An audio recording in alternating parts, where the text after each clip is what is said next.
Aduh guys, bangun tidur. Mimpi kaya raya.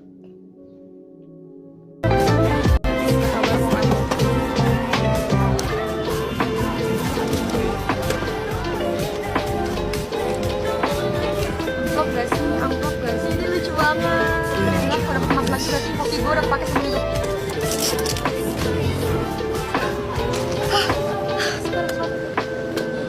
Wah, ya.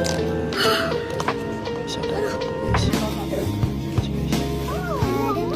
Dan juga karyawan Indomaret guys. Cuma guys, banyak burung guys.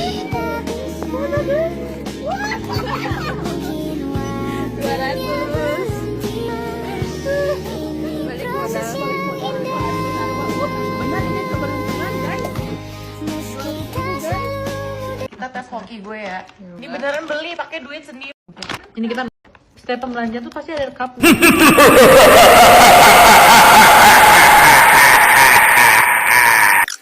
Kita lihat guys. Ternyata dapat juga guys. Berapa guys? Anjir. Anjir. Wow. Sampai sekepok gitu guys uangnya guys. Ini apa sih? 5 juta guys. 5 juta enggak sih? Ini yang paling berat. Oke. Kita ulang lagi guys. Apa? Anjir. Oh betul guys. Anjir. Nah ini dari sini jiwa Ini beneran Ren. Sumpah. Ini apa sih? pengangguran gua Sujud syukur sih gua. bergejolak guys. Akhirnya gua buka Shopee guys, langsung ke sini dan akhirnya gua cari guys. Ada guys ternyata guys. Harganya 20 ribuan guys. Langsung guys gua check out guys.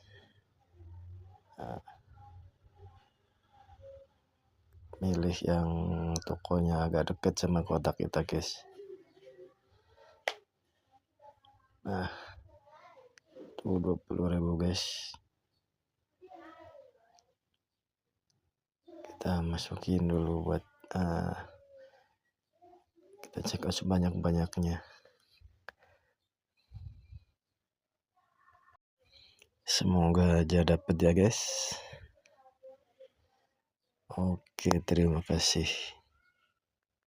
Terima kasih sudah menonton.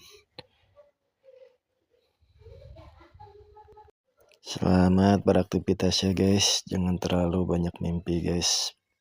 Nanti banyak tidur, banyakin aja kita bekerja guys. Dan ada pembahasan di buku Harta Haram Muamalat Kontemporer.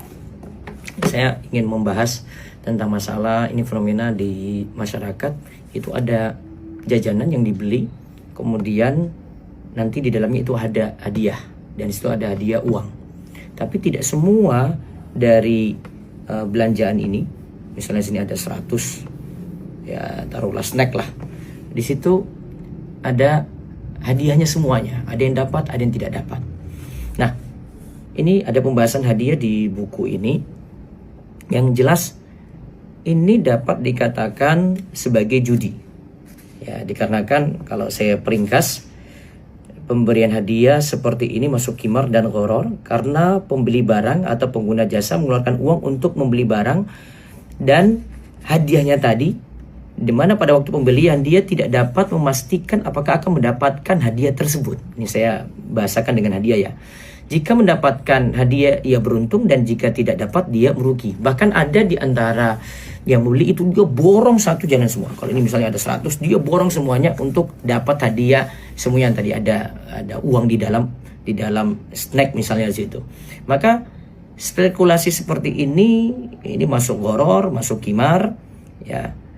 Dan ini tidak dibenarkan. Ditambah lagi di sini Ustaz Irwandi tambahkan ini termasuk mubazir karena ada yang memborongnya bukan untuk kebutuhan dia.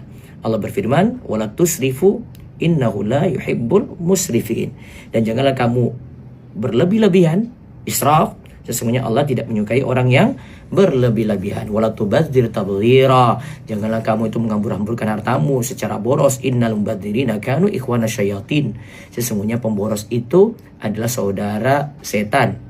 Dan wa kana syaitanu li rabbih kafura. Dan ingat, setan itu sangat ingkar kepada Tuhannya. Maka jauhi itu.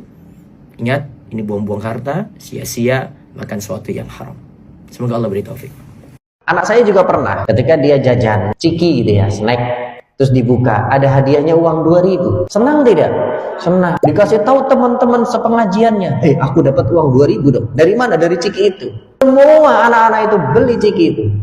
Harganya 500. Terus saya bilang sama anak saya, "Nak, kalau waktu kamu pertama kali beli, kamu niatnya dapat ciki atau dapat uang?" Saya bilang, "Niatnya dapat ciki, Bi."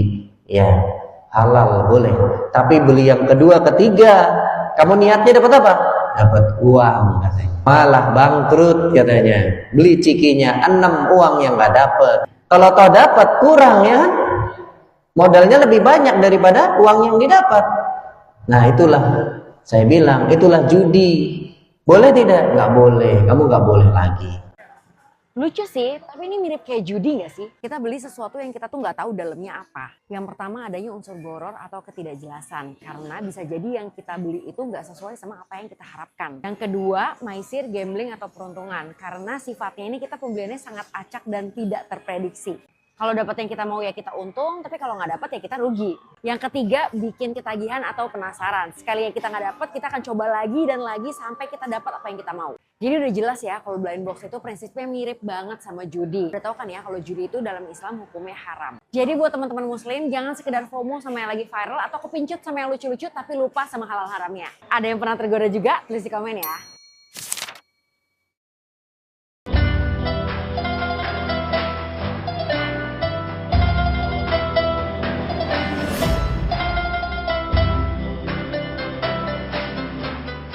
Bismillahirrahmanirrahim. Assalamualaikum warahmatullahi wabarakatuh. Allahumma sholli ala sayyidina Muhammad wa ala ali sayyidina Muhammad. Buya izin bertanya perihal undian. Apa hukum dari undian sendiri? Yang pertama, misalkan kita membeli satu piece produk pada salah satu toko online shop dan mereka memberikan satu voucher yang akan diundi di akhir bulan untuk reward. Dan yang kedua itu undian perihal tentang bulan Agustus.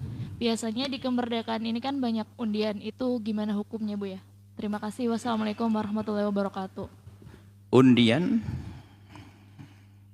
ada undian yang haram, ada undian yang boleh. Undian yang haram dulu adalah Anda ngumpulkan duit 1 juta. Setelah itu Anda bukan beli, Anda ngumpulin duit 1 juta di sini ya. Nanti ada nomornya, nomor yang paling pertama nomor 1, nomor 2 ini. Lalu diundi, yang dapat nanti akan mendapatkan duit itu semuanya. Itu ya judi dalam bentuk undi. Judi dalam bentuk undi. Tapi berbeda, kalau saya punya toko, jualan. Cuman saya itu rindu ingin memberikan jamaah itu sepeda motor. Cuman kalau pelanggan saya 1000 kan 1000 sepeda motor. Bangkrut saya. Maka saya akan beri hadiah kepada salah satu deh dari mereka. Maka setiap pembeli akan saya beri kupon. Nanti setelah itu kupon akan saya undi, saya aduk, saya ambil satu, maka yang keluar maka dapat hadiah. Itu sebetulnya adalah saya ingin berikan hadiah tapi barang saya terbatas. Maka cara milihnya saya bagaimana agar adil? Ya dengan cara undi, itu sah. Atau 17 Agustus. Ini Pak Lurahnya itu adalah juga punya hadiah terbatas. Dari semua warga ini nggak bisa dapat semuanya, diundi. Itu sah-sah saja. Undian untuk mendapatkan hadiah yang sudah disiapkan. Karena apa? Hadiahnya bukan dari kumpulan. Yang nggak boleh kan hadiah itu diambil dari dana yang dikumpulkan dari orang yang bakal nerima hadiah. Itu namanya judi. Kalau ini enggak, ya kan? Seperti di sini deh, masya Allah ada satu jamaah mungkin masya Allah lagi banyak rezeki Bu ya. Saya mau bagi duit ini, saya bagi misalnya apa? Ranjang 1, spring bed 1, kulkas 1. Ini gimana caranya? Sudahlah diundi semua jamaah, sah. Sebab nggak bisa ngasih semuanya. Dia ngasih spring bed 1. Kolka satu, ya diundi saja, nanti namanya didata, diaduk, diambil, sah yang demikian itu. Karena apa? Anda tidak mengirim dana untuk ini. Dan jual beli pun adalah harus harga barang yang dibeli itu adalah harga mithil, bukan harga ngaco. Ada pura-pura jual beli, yaitu adalah judi halus. Harganya itu, barang itu sebetulnya ya cuman Rp1.000, dinaikkan menjadi 5.000. Karena apa? Di balik ini ada hadiah, berebut, sehingga orang beli itu bukan cari barangnya, habis beli dibuang, nggak ada kuponnya, dibuang, nggak ada kuponnya, dibuang, nggak ada kuponnya, terus nggak dapat, nyungsep dia. Nah, itu judi halus karena harganya. Tapi kalau kita membeli normal seperti toko yang lainnya, berarti itu murni hadiah dari sang penjual, dia ingin memberikan hadiah kepada kita. Makanya tanyakan tadi, tokonya itu jualnya normal atau enggak, gitu loh. Kalau jualnya dia angkat, berarti orang ngejar hadiah itu saja. Kita masih ingat judi halus itu dalam bentuk paket mainan dan sebagainya. Mainan harganya tidak seberapa, dinaikkan sedikit, jadi orang beli semuanya, penasaran, dibuang, penasaran. Anak kecil lagi penasaran, wah penasaran, sampai nggak dapat, nangis. Ini dia anak kecil diajari judi. Semoga Allah menjaga hati kita semua terbebas dari judi. Jelasnya insyaallah. Allah alam bisawab. Setelah Anda menyaksikan video ini, jangan lupa berselawat kepada baginda Nabi Muhammad sallallahu alaihi wa alihi wa sahbihi wasallam.